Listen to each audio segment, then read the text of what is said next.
Welcome to Colliding Crises, Saving Lives by Addressing Historical Trauma and Overdose Prevention. My name is Merlene Tucker, and I'll be running this Dialogue for Health web forum with my colleague Jeff Bornstein. Thank you to our partner for today's event, the National Overdose Prevention Network. Now it's time to meet the moderator of today's event, Dr. Carmen Rita Navarez. Dr. Navarez is the Public Health Institute's Senior Vice President of External Relations and Preventive Medicine, Director of the Center for Health Leadership and Practice, and Director of Dialogue for Health for the Public Health Institute. She is also the Director of the California Opioid Prevention Network and the National Overdose Prevention Network. Welcome, Carmen. Thank you so much, Merlene, and welcome to all of our panelists today. We've got a great panel for you, and welcome to all of our guests. Before we get started, let me quickly cover the objectives for today's session. We want to make sure that for those of you that haven't been introduced, that we make the introduction and tell you about the National Overdose Prevention Network and hope that you'll join. We want to identify the role of historical trauma in overdose prevention. And finally, we'd like to spend some time about how to effectively address historical trauma. We welcome questions from the audience and urge you to put them into the Q&A section of your screen. So we'll get to them as they come up. And basically the format that will follow is all of the speakers will have their chance to speak, and then we'll go back to your questions. So let's go ahead and get going, and thank you so much for that next slide. So let me talk for a second about what NOPN is. That's the National Overdose Prevention Network, and what we can do to support your work. In 2018, our team at Public Health Institute's Center for Health Leadership and Practice launched a statewide forum for all coalitions, organizations, and individuals working to combat the opioid crisis in California. Through that work, we've built a successful statewide teaming network that serves 33 million Californians.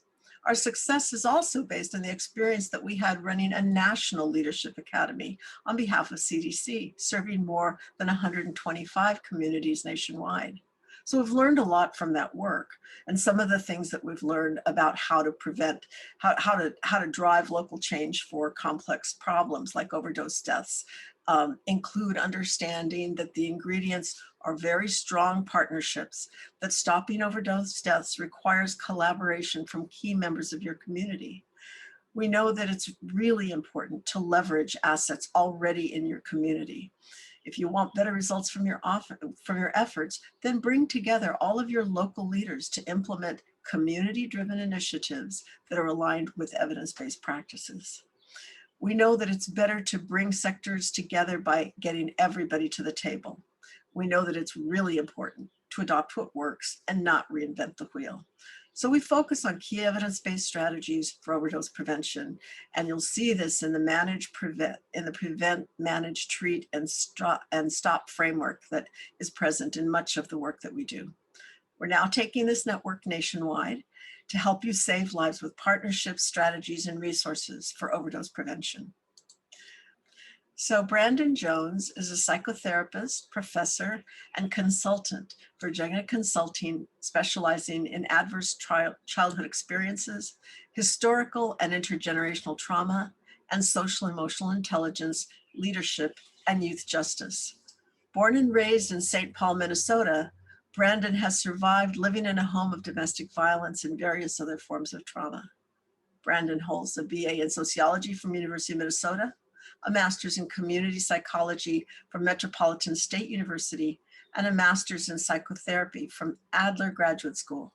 Brandon is also a 2013 Bush Foundation Leadership Fellow and lives by the motto, live life with purpose, on purpose. Brandon. Thank you, and greetings everyone. We can go to the next slide. So today I'm going to talk about historical trauma, and I'm going to talk about it from the lens of an African-American person. It's important for you all to know, as you heard my bio, that for me, this trauma work that I do is both professional and personal. And for many BIPOC, helpers, as I like to call us in those helping professions, it's the same thing for those folks as well. So we have to make sure that we keep that frame and understanding the context of how historical trauma shows up in the lives of the communities that we work, play, and live in. So, what is historical trauma? By our poll, we've seen that most folks are familiar with what historical trauma actually is. So, here's a definition that I'm going to work from today. So, historical trauma is a form of trauma that affects the entire community. It refers to the cumulative emotional and psychological harm as a result of group traumatic experiences transmitted across generations within communities and families. And then we have to add the racial component to it. It's hard to get away from it given where we are in today's society. So racial and ethnic population groups that have suffered major losses and assaults on their culture and well-being experience historical trauma. One of the things that I often quote myself and say is my trauma started before I was born. The things that took place, the environments that I grew up in were already in motion before I was even conceived. We can go to the next slide. That notion highlights this intergenerational trauma, which is the transmission of historical oppression, toxic stress, and the negative consequences across generations. So people pick up habits, people pick up culture, people pick up norms and values, responding to the trauma that they've gone through over and over and over again. In the African American community, we used to call our actual culture the struggle, which highlights how difficult it's been for us just to adjust into this world that we know as the United States and America. So what else is intergenerational trauma? So there's evidence of the impact of intergenerational trauma on the health and well-being of certain populations and its abilities to amplify social disparities. The structural dimensions of transmission of multi-generational trauma expands the concept of historical trauma. So the historical trauma starts at one point, and then there are people who respond to that event, and as they move forward, they build what? They build culture, habits, values, and norms in still response to the trauma, but trying to survive. That's what ends up happening. So what does this end up ultimately causing, right? It refers to the emotional and psychological injury that's passed between generations and usually refers to those who have been named victims. So people who've been hurt by the trauma. We can go to the next slide. We have to understand race-related stress. There is a term called there is a term called racial battle fatigue. And what racial battle fatigue is what many people end up going in and out of their days with. And what that is ultimately is the stressors and the pressure of showing up as your racial classification, as your ethnicity in spaces that aren't always welcome to that. And the mental gymnastics that people have to do to be within those spaces. And what racial battle fatigue is really just navigating race-related stress, which is which is the stress that is in the body's psychological and cognitive response to situations perceived as threats, challenges, and it's normal and a natural response. So when you go through things, you respond naturally. Most stress individuals encounter on a day-to-day basis is tolerable because individuals have coping skills and supportive relationships to help them endure it. So we all have stress. You know, just COVID has proven that just alone that we can adjust to stress, but it wears on us when we have to go through it over and over and over again. However, exposure to stressful and adverse experiences over a long period of time without positive mitigation factors can become toxic. So when we see things like videos of people being shot by police, or we see community violence happen over and over, it causes stress, and then it leads to things like addiction. It leads to us coping and with the various different harmful substances and things of that nature. Next slide, please. So one quote I want to make sure that I give you today and you all think about is a quote from Dr. Kenneth Hardy, who's one of the leading people on race-related stress and trauma. And what Dr. Kenneth Hardy says is racial oppression is a traumatic form of interpersonal violence which can lacerate the spirit, scar the soul, and puncture the psyche. Now think about that. Lacerate the spirit, scar the soul, and puncture the psyche. When you hear things like enough, or Black Lives Matter. These are slogans that are getting to a point of just questioning humanity. And unfortunately, what historical trauma has done, how intergenerational trauma has carried out, has led to a point where people just want to be human. And the humanity has been almost sucked out of so many different communities that we're fighting for these things and we don't even have enough air to breathe to even share what we need to keep moving forward. Next slide, please.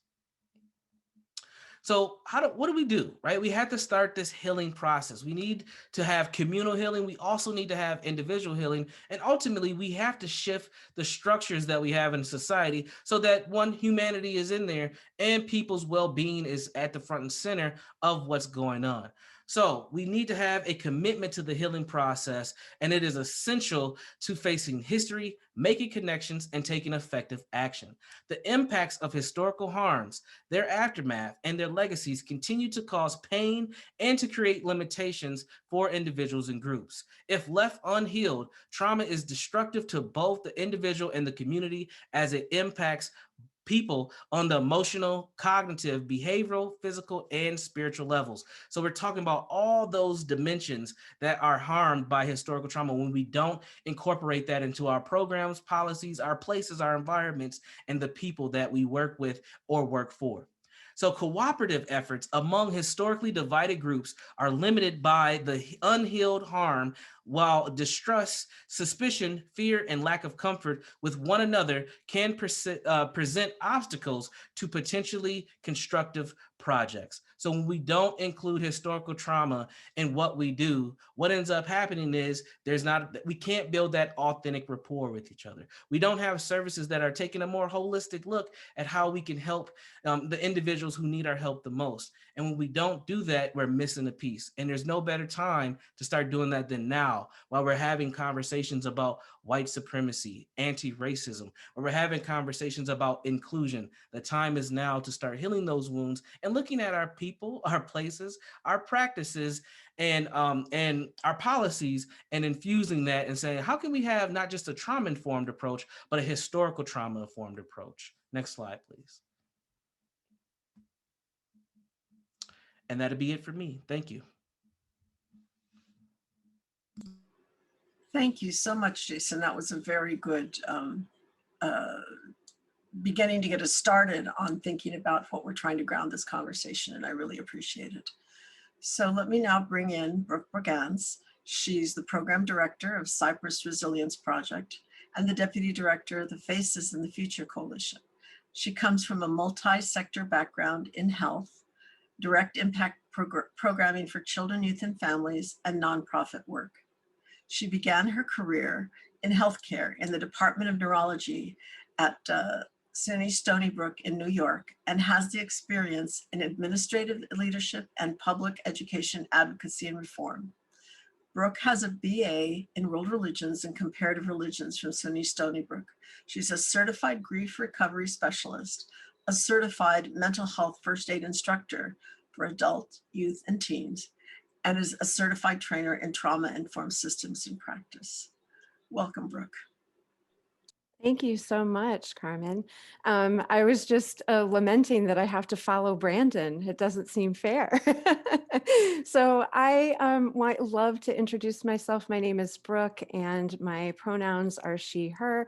I also want to just sort of let you know sort of how I self-identify. So I also come from a personal and individual experience of having a trauma background and lived experience with familial trauma. I also want to let you know what I can't know, which is lived experience with historical trauma as a Caucasian cisgender identifying person. So just want to put that out there, and thank you for letting me come.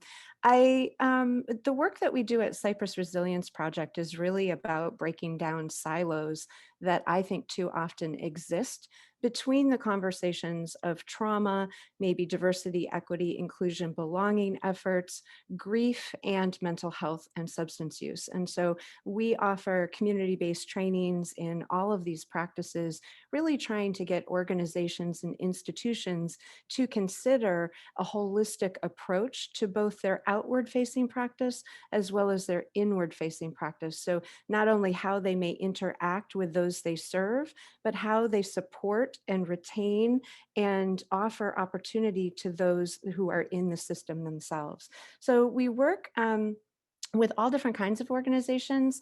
It may be education, healthcare systems, public health efforts. We work with folks focused on overdose and opioid usage, et cetera. We've lately been training lots and lots of contact tracers who are engaged in working with very diverse populations who are facing the pandemic and the impacts of the economic devastation related to the pandemic. And one of the things that we do at Cypress is we sort of come from this premise that everything we do matters. Actually, how we respond matters. We know from the science that two things help support the neuroplasticity of the brain and its healing: protected space and protected relationships.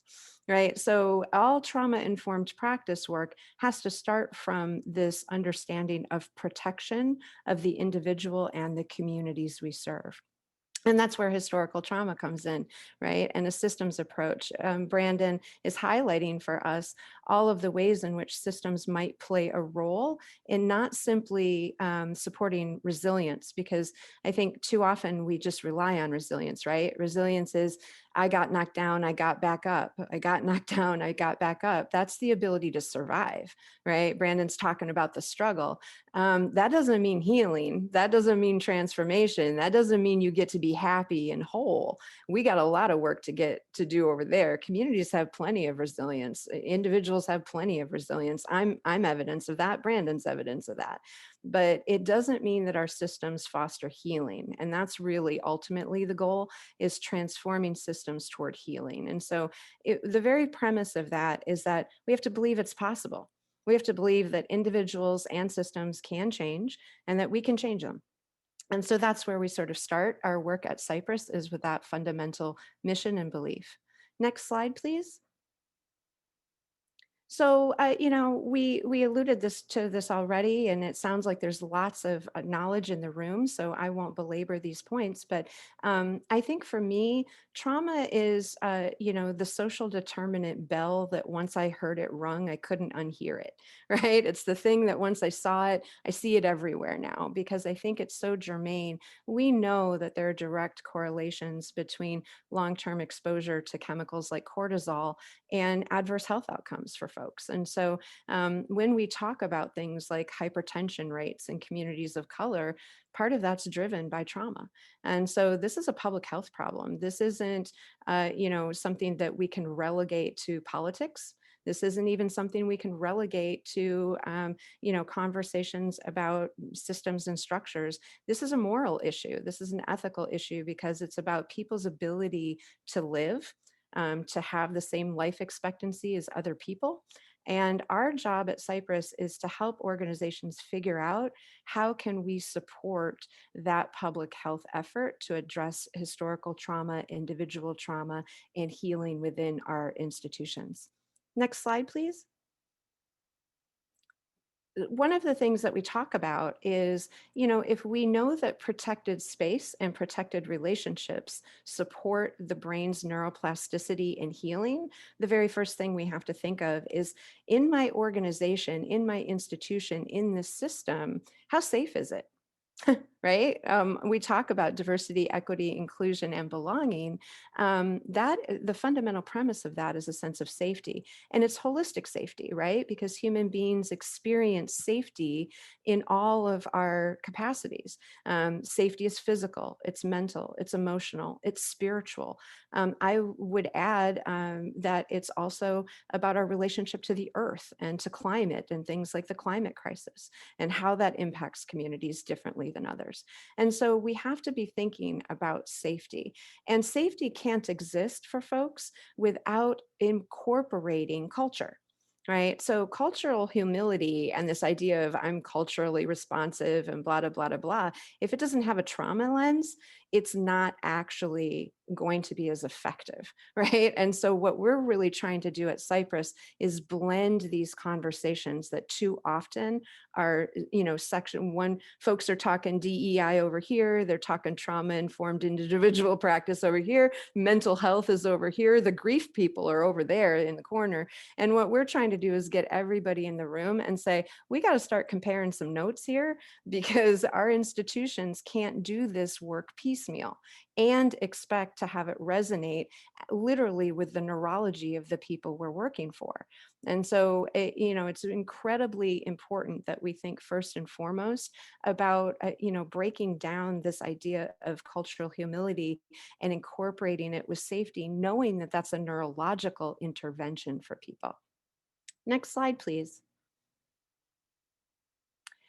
The other important thing is that we know the neural pathways in the brain are deepened when trauma is experienced with a sense of vulnerability and helplessness. This is why adverse childhood experiences have such impact on health outcomes, right? Is because when you're a little peanut and big things are going on in your environment, not only is that making a big, huge impression on your brain, but no one is there to support and co-regulate your brain, so you don't learn how to self-soothe. And that's a really serious issue, right? And that's why ACEs are so important. Well, one of the things that we know really helps the brain heal and again capitalizes on its neuroplasticity is this idea of giving people voice and choice, putting them at the table. Often in our organization, we say we work with young people at Faces for the Future, and we say nothing for us without us, right? Like the young people have to be at the table. And so I often ask organizations we work with, how much do you incorporate the voice and choice of the people you serve? How often are you incorporating, is your organization snow capped? Meaning the people making all the decisions who get all the discretionary budget decisions and things. What does that look like? What does the rank and file of your organization look like? And so we really try to work with institutions and systems to address this idea of collaboration and empowerment. What does that really mean? So that, for instance, a diversity, equity, inclusion, and belonging effort isn't a passive thing, right? It's got to look at internal policies, procedures, interpersonal communication trainings, all from this trauma-informed lens. Next slide. And I think that one of the things that I've been thinking of during COVID, and Brandon alluded to it, and I'm so glad he did, is that one of the things we do all have in common right now is toxic stress, right? Our poor little amygdalas are just firing all the time, and we've got cortisol coursing through our veins. And, it's really empowering to learn about the implications in our lives, not just in our behaviors, but our physiology, when you find out what these stress chemicals do over time, right? And so we work with organizations to think about toxic stress management. What does that really mean? How do we understand the neurobiology of the stress response and create active policies and procedures that are meant to mitigate that stress response for folks? And so again, we get back to this core understanding of safety, but always with this lens of ultimately what we are here to do is to reduce that stress response in the people we work with, in the communities we serve, knowing that that is our main public health concern when it comes to this, and trying to address issues of overdoses. Brandon alluded to again, we know all of you are interested in overdose, right? And how that's impacting your community. We know that self-medicating behaviors often begin in reaction to toxic stress. And so one of the things we need to do if we have trauma-informed practice is mitigate that stress response. Thank you so much for everyone's attention and time. I'll pass it back to Carmen. Thank you so much for that. Okay, there's just so much that's coming up for me, and I'm sure for a lot of our attendees, and I want to go ahead and migrate over to the last part of our presentations before we get into conversation by introducing the two very wonderful and knowledgeable people that we're going to have co-presenting. And I'll start with the introduction for Charmaine Kinney, who is the co-founder of the Native Future Generations Collaborative in Multnomah County in Oregon, where she plays the critical role of being the bridge between the Native community and the county. She has over 40 years of continuous recovery for substance use disorder, PTSD, anxiety, and major depression, and the recovery was centered in the Native American community. She's also a guest lecturer at the University Nursing Program on the factors contributing to ongoing intergenerational trauma, and has worked in residential and outpatient treatment settings and homeless programs, including at the VA. She's worked with many people who've taught her about historical trauma, elders and leaders throughout tribal nations. The next slide. And also co-presenting with her will be Jason Umtouch, who is the executive director of Fires Igniting the Spirit project to provide culturally responsive services to folks relocating from reservations or exiting prisons or treatment facilities. Jason comes from the Wasco, Taitanapam, Blackfeet Nations in Portland, Oregon, and is a member of the Wellbriety movement founded by the White Bison Organization to provide mutual aid to indigenous communities and help members who are seeking a different way of life from prisons and addictions. With the goal of changing the narrative of white supremacy that America is rooted in, his vision is to help communities heal from their historical trauma and support one another on a healing journey. And Jason, I want to apologize before we start here because I accidentally erased part of your introduction, and I think that it's very important. So I hope that when it's your time, you will make the correction. Thank you. So on to our next section. Good morning or good afternoon, depending on where you're at. And I'm so honored to be able to be here and to follow the great speakers introducing us to this subject. As you heard, I do have 40 years in recovery, and I am not Native, but I have been in the Native community for 45 years. You know, it is part of who I am. I did recover at NARA Northwest, started my recovery journey. The elders told me, you have children, you need to learn this way in order to raise them this way, because this is the way that is going to be healing for them, so that we could stop passing on this, all of the trauma from generation to generation. You know, and this is just a few of those historical traumas that we've been talking about. They are both current and in the past, but they are ongoing. Elders call this blood memory, you know, and we've heard so many times, isn't this happened in the 1800s? Why don't you just get over it? You can't get over something that continues to happen over and over again. So one really great example, boarding schools, you know, that was a policy of the late 1800s into the 1900s, you know, and that kids, I have friends who were taken from their parents as young children and forced into boarding schools where they were abused, you know, and it's been replaced really by the foster care and adoption system. Here in Multnomah County, we have one of the highest rates in the country.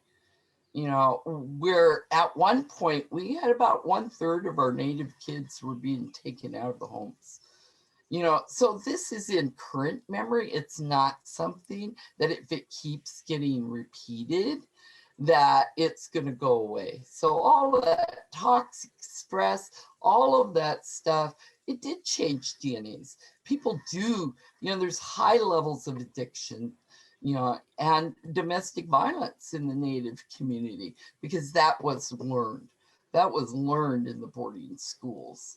You know, that was learned as an adaptation, you know, to the abuse, you know, and to the, you know, the actual work on the policies that were put in place to take away culture, and it's deeply rooted in those colonized policies that continue to this day. It is still written in our laws, and that families get broken up by what continues to happen. It is not something to get over. So let's go to the next slide. What are the solutions? It's not an individual solution. We, for too long, has looked at what are the individual strategies, to intervene with individuals, but we can't do it that way. This has to live within the community and within the families. And we have to meet people where they're at. We can no longer use treatment systems that put a lot of judgment, in like, there's the door. Don't let it hit you in the ass if you don't do what I tell you to do. Because I still have heard that. I have heard it in our treatment systems. It still happens to today. There is still a lot of trauma that's happening within our treatment systems, that says you're not good enough. You don't want this bad enough. You're not doing it the way we're telling you to do it. Rather than meeting people where they're at, and helping them heal. Both of the previous speakers talked about that healing. That healing is key. And it's not just the individuals. We have to work on healing families. We have to look at, what kind of community engagement are we using? Brooke hit it on the head. Are we including those voices? But how are we including them? Are we going out and getting a survey? Are we doing a couple focus groups with the people that always are there? Are we actually going to the people and bringing their voices forward, and that they are helping us make those decisions? We have to make those decisions together. The community owns their data, and they have to give permission to be able to use that. And they have to co-create, what are the interventions for our community? And it's going to be different for every community. Communities know their problems. They also know their solutions. And we need to look at that more and more, and be able to really honor those communities, honor those elders that are part of the communities, that have worked with their families, that know where solutions are working, and creating strong Native families for us is being able to include the whole family. So for my family, we do have one active addict out there. She's homeless, and she has a hard time sometimes, but we're also give her plenty of love, put some boundaries around that love, address her where she needs, bring her things when she needs to, and when she's functional, we just surround her with as much love as we can, and with as much, this is how can we help you, and being able to give her connections to where she can find some help, because we can't necessarily do that, so I could give her connections though, and I could send people into her lives, and it works. It really works, because I know where she was, where I was afraid of my daughter. I locked myself in my room because I was afraid of her. And today I can completely trust her. She doesn't steal from us anymore. She doesn't come over and cause violence. She has a level of healing, that would not have been possible if we had judged her all this time. And if we had not surrounded her with that love, and just met her where she's at. And, I haven't given up on her. We still think that, this brilliant and talented artist and poet, will come back to us, that her talents will be seen in the world and help the world heal, because her words are so powerful, and so we have to be rooted in these type of solutions. Next slide. For the Future Generations Collaborative, we really rooted ourselves in this model. And it's not all here, and I'm certainly hoping that in our resources that we put up that whole model, around our values and the interaction between people and systems. We have to create a place where we come to values, not that the community connects to our values, but that we connect to the community's values, and that the body, to allow that flexibility and grace, for people to have multiple roles. I have multiple roles. I'm an elder, I'm a grandparent, I'm part of the Native community, but I'm working in the system. And so there's multiple roles I play, and that I need to be able to be flexible and be able to say, this is the hat I'm wearing right now. The mind, the relationship, being able to listen and listening to those community. I could tell you that the individuals that stepped forward in the beginning of this project, who didn't know anything about the Native community, sat for 2 years really just listening to that trauma of the community so that they could fully understand and so that they could build trust with that community. This is not something that happens overnight. And the spiritual is prioritizing the culture, as a primary prevention, and building resilience. Next slide. And so what we've been doing around COVID-19, Multnomah County contracted with many culturally specific programs. This is the 3 within the Native American community who's been working together, to really do some, engaging the high-risk communities, providing resources to those communities, doing educational events in many ways, and targeting Native testing events, assisting families to stay safe.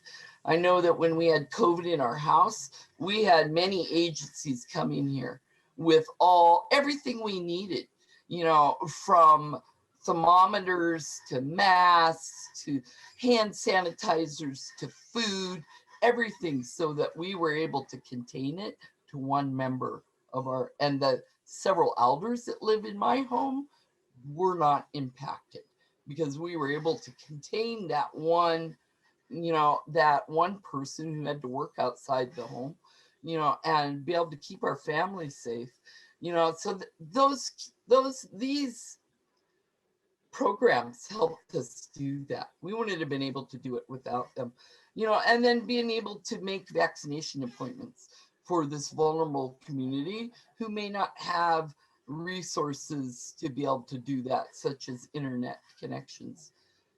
Okay, next slide. And I'm going to pass this on to Jason, who really works right with the communities, and he's working in communities throughout the country, and does all of this important work. So, Jason? Hi, everybody. My community knows me as Biggie, but we'll go with Jason Untouched for now. And apologies accepted for the bio mishap, but it's okay. And so there is a 2-part to this slide, but this is the positive slide. You see the healing spiritual ceremonies interconnectedness, but in the sick forest, you'll see anger, guilt, shame, and at the deepest parts where the roots are is fear. That's what is in our communities, not only on reservation, but off reservation. And what you see here is you might have the traditional man, the traditional woman, the clan mother, the matriarchal systems that we thrived in before colonization. We had the warrior, we had the kids, you had those little trees there that were taught by everybody. That take a village slogan, that was real. You also had chief, you had to have leaders. But you also, in order for, some kind of type of healing, you need to reconnect with your culture. And language, I feel like, is one of the biggest parts of reconnecting with culture because there's a different mindset, there's a different understanding. There was no manipulation like the English language. And so I feel like that one of the things I teach is that and encourage is that if you, reconnect with your culture, whatever that looks like, keep going in that direction. Because a lot of the times all we have to communicate with is the English language, because as it was mentioned that the boarding schools was the tool used against our people, and it was successful. Um, and in some tribes, they, like the Navajo Dene, they have 80% are language carriers, but they're also the largest tribe. Also, the Lakotas, I don't have the numbers on them, but the Lakotas, they're fluent speakers. And so their culture is very powerful. They're connected. And so you come to places like Portland, Oregon, where we have like 40,000 natives, and we're scattered throughout the city, but there's no connection because there's no culture. You have to go to that culture in specific parts of the community.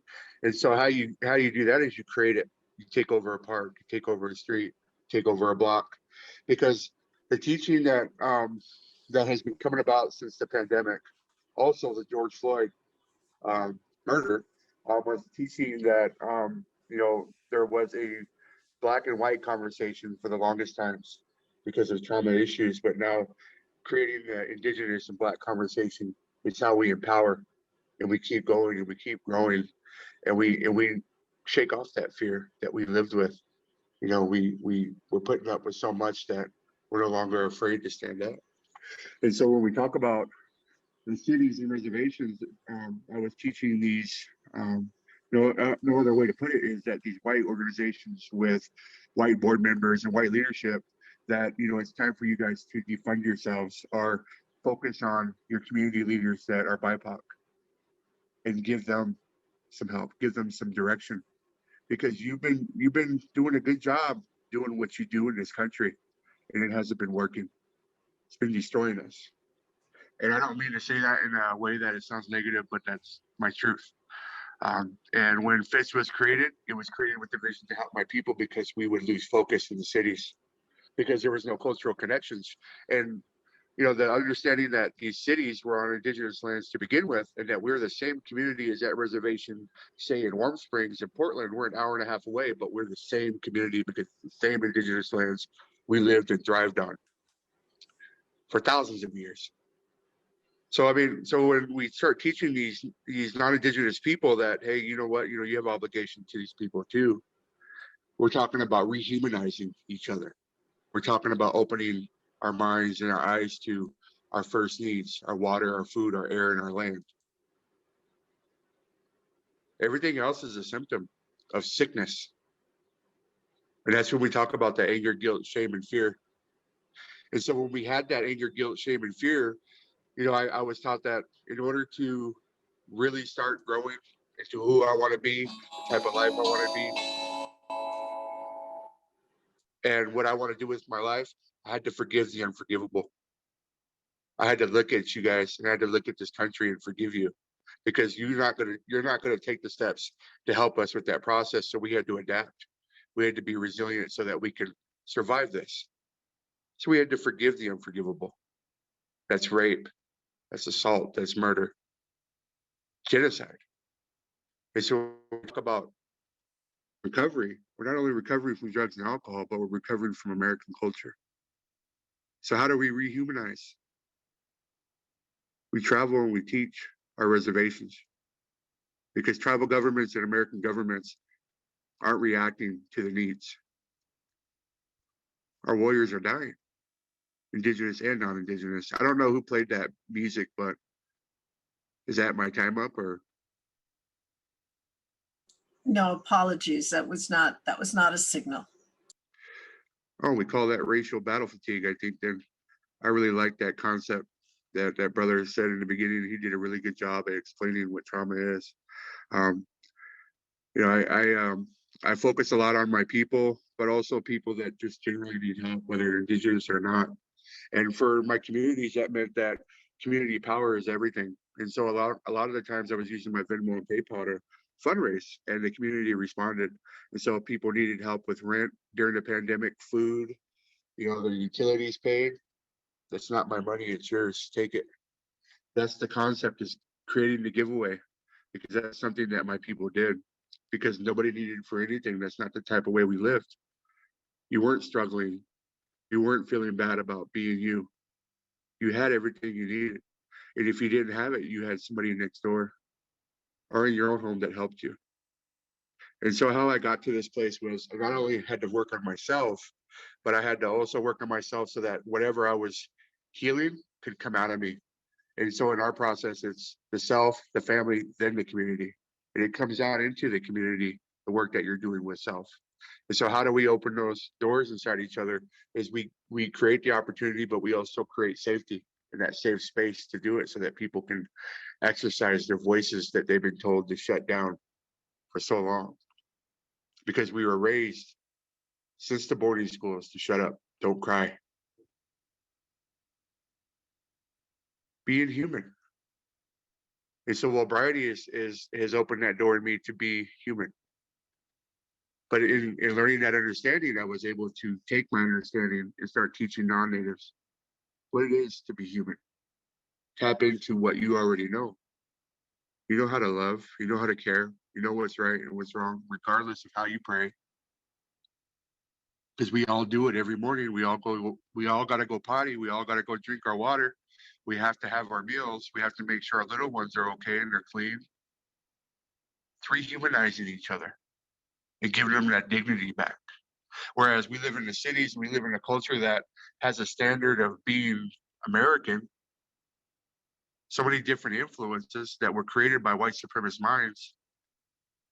It's destroying us. And so what I think is that we're moving towards a place where we want to be free. And the only way to be free is to not only teach ourselves how to be human again, but teach these people that live in the cities. And I feel like we're living through a time that has opened that door. And so I take every opportunity to really look at the people and talk to them. In the last year, we've had over $250,000 in not only donations, but cash. So $150,000 in cash in my accounts and $200,000 in physical donations. And those were brought to all indigenous communities across this land. One of the biggest places that I feel like is overlooked is Pine Ridge. And that's why I go back there. That's why I make that trip, that long trip, and I bring what I can. And so this time we brought 5.5 tons of beans, rice, and potatoes, toilet paper, paper towels, disinfectants, cleaners, and laundry detergent. Basic needs, food, and cleanliness. So I didn't prepare a speech for you guys, but I wanted to just share my lived experience, because I feel like lived experience is everything in this work. Some people are lucky enough to survive and learn something, whereas evidence-based is based on white people, white men and women. And so I don't ever go off that term, and I won't fault anybody for doing it. Maybe that's what they got to work with, okay. But we don't talk that way. Evidence-based has always been that Bible, that school that you teach in, that's led the narrative of everything that we live through. It's led it. And then you see a lot of dysfunction because we don't know how to function in that type of way. Or we have to adapt. So then we have to live two lives, not only who we are, but who you are, right? And so that's a lot of heavy things to carry. And then we don't know how to forgive. We don't know how to show emotions. And so this model that there is such thing as healing, there is such thing as finding what we need to survive so that our kids don't have to live through what we went through, or what we continue to push into our communities, that cycle. intergenerational traumas, we address them. And it takes a lot of courage from a defeated people that that way on the reservations. They don't have much access. We don't have a lot of access on our reservations. We're forgotten about. We live in America. In Warm Springs, there's a water crisis. The infrastructure is outdated, so the pipes keep breaking. America can snap its fingers and fix our water issues. When did the separation happen? Like, where's that conversation in this country that our first needs aren't being met? Oh, well, you have to go to the store and get your cases of water. But somebody put money in their pocket. You can't have your first needs. You got to buy it. That's not human. That's not Christian. I know it's not. And that's what this country is rooted in.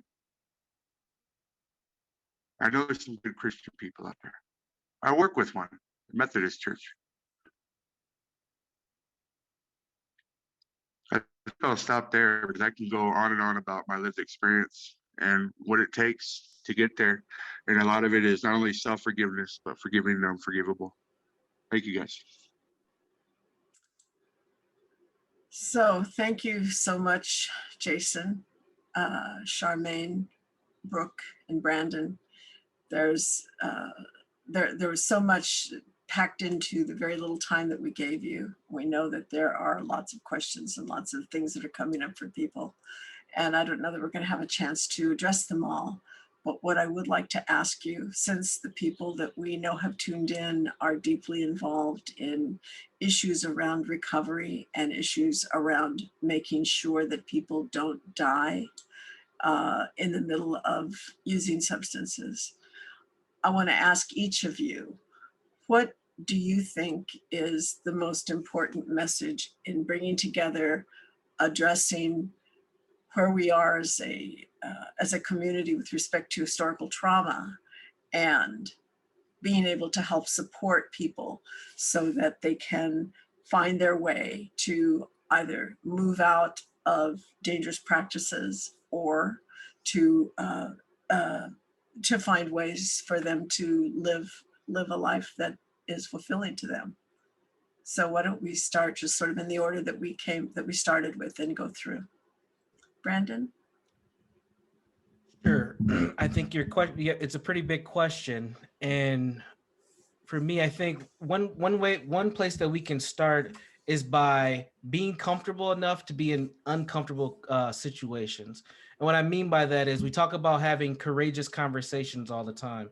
And I know as a Black person and a representative of the BIPOC group, even those conversations aren't courageous because there are power structures at play that if we say the wrong thing, then there's stereotypes that are placed upon us that we're angry or that we're non-cooperative or that we're disruptive and we're a problem. But in order for those voices to be respected and actually heard, other folks have to be able to be in that space and be uncomfortable and understand that that's a part of the growth process. So I think that that's a good place to start. Thank you. Brooke?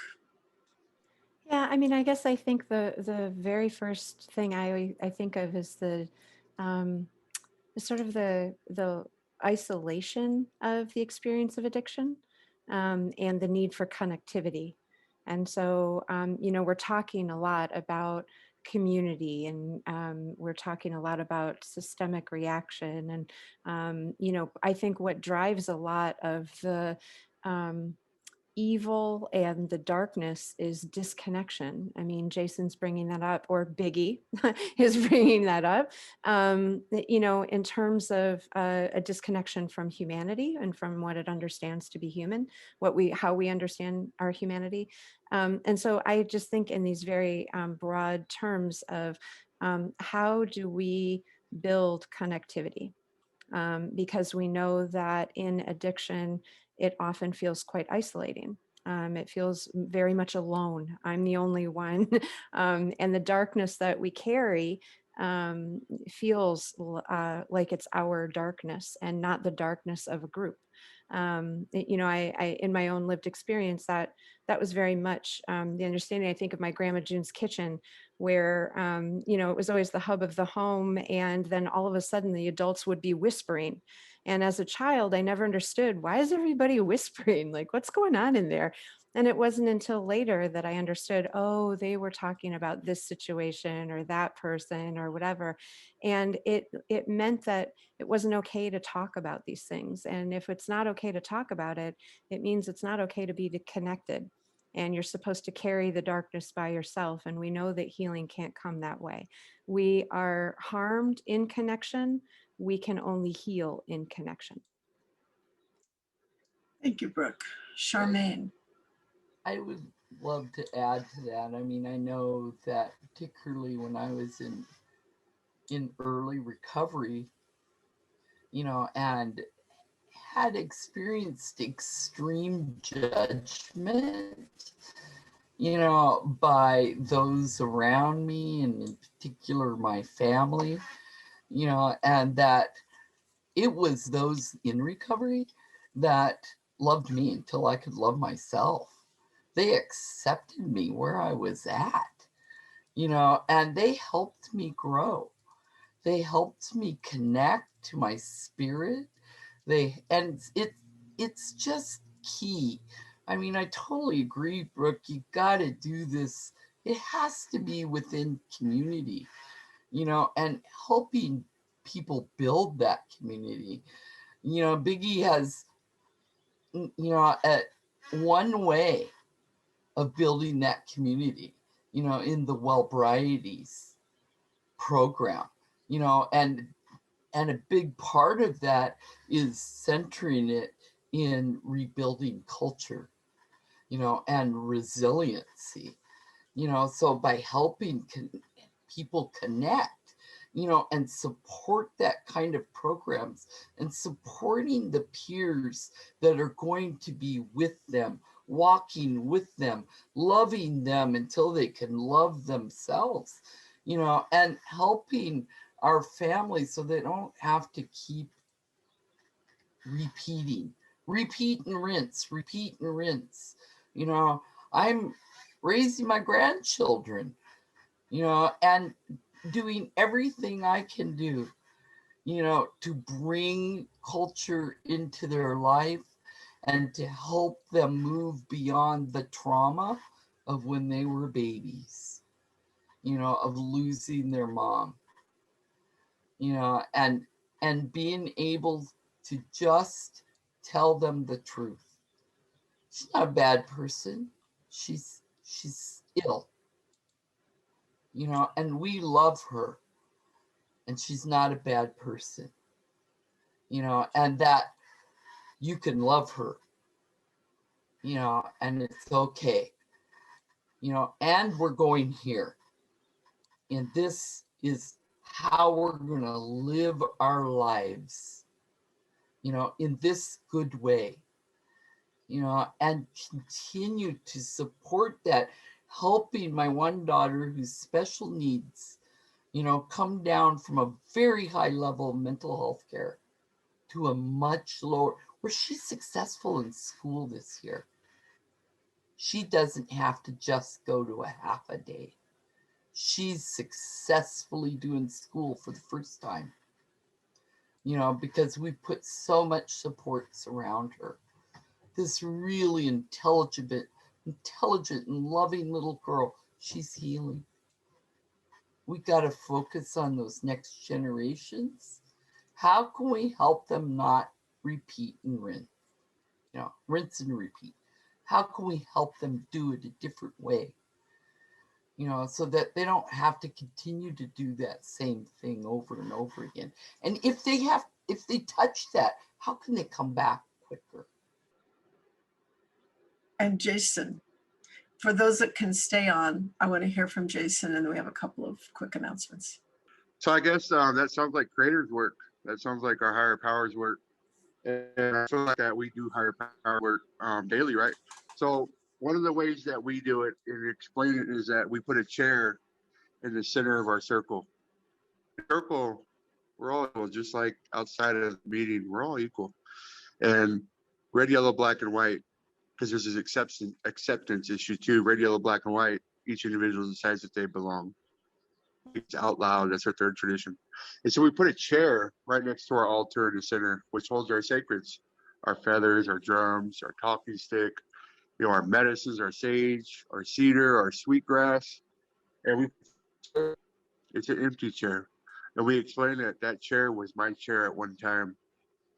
And that what we were doing, we were holding space for that person to make it here. And if they passed on, they didn't make it, then that chair was for them too. Because we acknowledge not only the seen world, but the unseen world. Both are very real in our way. And so we create that safe environment. You know, sometimes people are brought by their treatment centers. Some people need their sheet signed. Some people heard about it from a family member. Hey, they're going to be drumming there. You know, they're going to be singing, and you know they're going to have some kind of ceremony. They might have food. You know, I'm going to go check it out. You know, I've been having a hard time. I don't know anybody that likes waking up hungover and almost dying, having to be revived. You know, I don't know how to answer that other than saying that is that if we create that space, and my people, we're culturally responsive to what they want, and we make it known that it's available, because in our people, in our lands, even in the cities, there's few and far between places for us to go. So we're essentially guests in our home. We might have to go to a church basement. We might have to go to a recovery club like Alano and pay rent and do all that and be guests in our own homeland. So you get the understanding that there's some of us out here fighting just for that respect. And so when we, you know, the example is one way, success stories are one way, people that come from those people impact. I would not want to see an older white man come talk to me about my people's ways. I wouldn't want to see that. Okay. And so for a long time, I created barriers because there was no cultural connection in AA. Because in early recovery, I questioned everything. Everything. Why do they do that? Why are they sitting there like that? How come she's crying? She's not tough. Like there's so many toxic mindsets that we have when we come into these rooms, that we question everything and we're skeptical. And so, you know, instead of acknowledging that, just be who you are. Walk your talk. Walking your talk could be the hugest attraction. Walk your talk. Really love these people like you say you do. Really care about your community like you say you do. And that's powerful. That's how you create the community. That's how it becomes real. And so when we talk about preventing overdoses and death, that's creator. I'll never be able to prevent that unless I'm right then and there and I got one of those shots, or I know CPR. I won't. But it's always a prayer. Prayer works too. I think that's all I'll share on that one. Well, I want to thank all of you for participating in this session with us. I think that as a Latina, so much of what you said really resonated with me, and I appreciate you bringing those truths forward. This is a very unfinished conversation. Clearly, there's huge interest in the audience. We've got more than 2/3 still on with us, even though we're over our time. We also had many wonderful questions, and I just want everybody to know who took the effort to give us a question and sort of pour out what they were thinking. The fact that we're not answering your question doesn't mean we didn't see it. We did see it, and we'll use your thinking to help create the kinds of conversations that matter in the community of people that are gathered here together, who are really caring and who want to reach people who are really truly suffering. We have to understand that suffering at much, much deeper levels, and there's just so much work to do. So just in keeping that in mind, let me just let everybody know that there is another in this series coming up with trauma-informed practice, and Brooke Brugance, our speaker from today, will be leading that. On to the next slide, please. So let us know what we can do to help you in your efforts. What is it you need to hear? We're using your questions, we're taking them forward. We're going to help to make the kind of programming that really matters for you. But we can't do that unless we know what that is. So let us know. Message to everybody. All of these recordings are recorded and are on the website. You can download them, you can share them, and we hope that you do. And please invite people that you know that are struggling with the same kinds of issues, because we're all in this together, and that's the purpose of building this network in the first place. So again, thank you to all of the speakers. I deeply appreciate the work that you did and the truths that you brought to our discussion. And thank you so much to the audience for sticking with us through this very moving conversation. Thank you and goodbye.